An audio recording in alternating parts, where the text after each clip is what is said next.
রাজধানীর ধানমন্ডি ৩২ নম্বর সড়কে এখন শুনশান নীরবতা। আজ বৃহস্পতিবার সকাল থেকে ওই এলাকার আশেপাশে অবস্থান নিয়েছে ছাত্র জনতা। মূল সড়ক থেকে ৩২ নম্বর বঙ্গবন্ধু স্মৃতি জাদুঘর পর্যন্ত সড়ক এখন ফাঁকা, নেই জনমানব। পুরো এলাকা রয়েছে কাঁটাতারের ঘেরা। বঙ্গবন্ধুর প্রতিকৃতিতে ফুল দেওয়ার কর্মসূচি আগে থেকে ঘোষণা করা হলেও এদিন সকাল থেকে আওয়ামী লীগের কোনো নেতাকে এখানে দেখা যায়নি। আওয়ামী লীগের কয়েকজন কর্মী ফুল দিতে আসলেও তাদের সরিয়ে দেওয়া হয়েছে। শিক্ষার্থীরা বলছেন, আমরা সকাল থেকে এখানে আছি, কেউ যদি আমাদের রক্তের বিনিময়ে অর্জিত স্বাধীনতা কেড়ে নিতে চায় আমরা রুখে দেব। এই এলাকায় পথচারী কেউ আসলে তাকে বিকল্প রাস্তা দেখিয়ে দেওয়া হচ্ছে।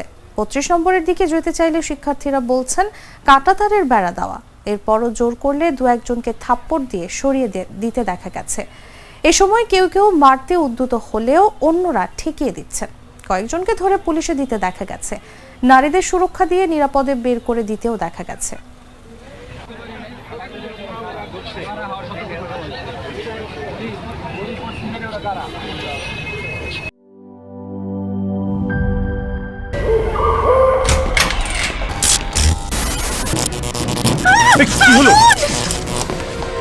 থাকবো না এই ভূতের বাড়িতে, তাড়াতাড়ি চলো।